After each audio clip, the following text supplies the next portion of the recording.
Buenas tardes, a nosotros nos correspondió el tema linfocitos TCE4+ y TH17. Mi grupo está conformado por Ismael Rosero, Natalia López Victoria, Camila Mena y quien les habla, María Camila Murillo Cortés. Estructura de los linfocitos TCE4. Comparten las características estructurales de cualquier otra célula del linaje linfoide. Posee un núcleo prominente, lo que confina el citosol a un estrecho anillo entre su membrana plasmática y el núcleo. No poseen demasiados orgánulos internos, pero en las micrografías electrónicas se parecen a algunas mitocondrias. También tiene un pequeño complejo de Golgi, ribosomas libres y unos cuantos lisosomas. Estas células se originan en la médula ósea a partir de un precursor común entre las células linfoides como las células B y las células natural killer, así como el resto de las células hematopoyéticas. Sin embargo, su maduración y activación ocurre fuera de la médula ósea en órganos conocidos como el timo, y pueden ejercer sus funciones en algunos órganos linfoides secundarios como las amígdalas, el apéndice, entre otros. Normalmente se distinguen de otras células del linaje linfoide por la expresión de marcadores específicos, concretamente como el receptor de las células T.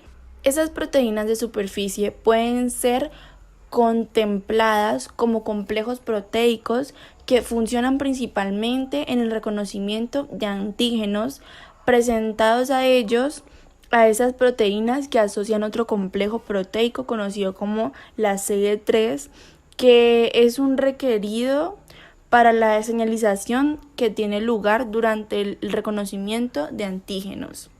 Funciones. Los linfocitos TCE4 funcionan principalmente como células colaboradoras. Estas células son las que se activan y generan respuestas inmunológicas frente a infecciones una vez se encuentran, reconocen e interactúan con un antígeno invasor.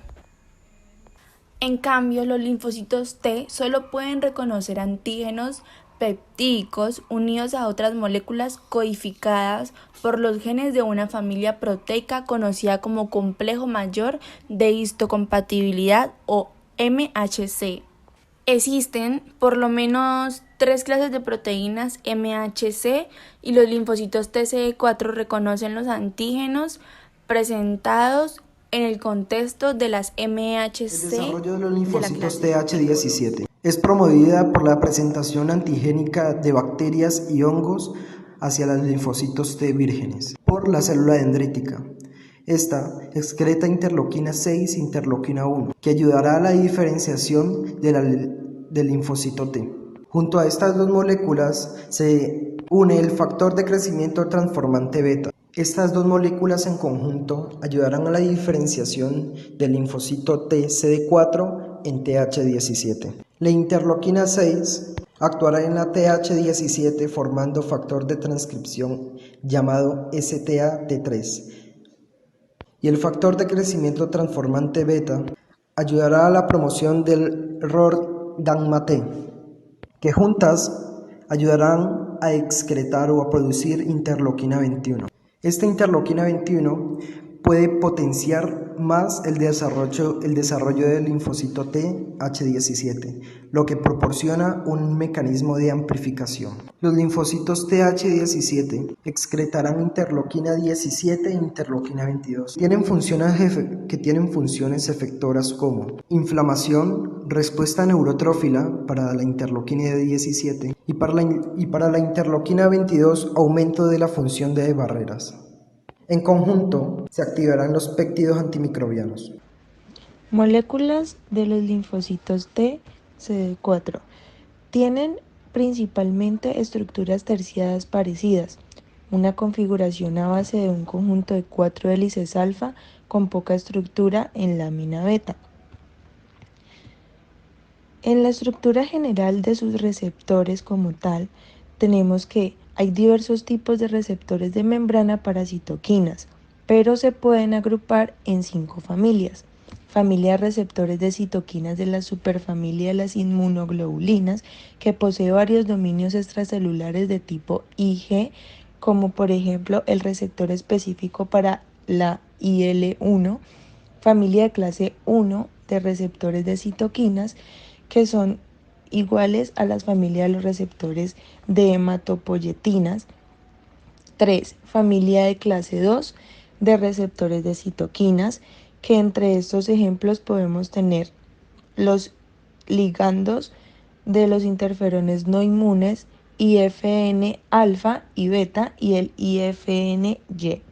Familia de los receptores de TNF, sus miembros se caracterizan por un dominio extracelular rico en cisteínas y en estos tenemos ejemplos de ligandos TNF-alfa, TNF-beta y CD40.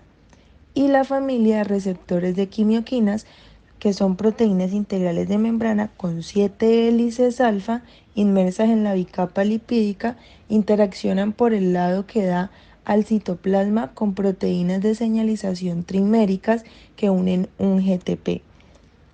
En estos ejemplos tenemos quimioquinas que se unen a miembros de esta familia, que son los IL-8 o los RANTES.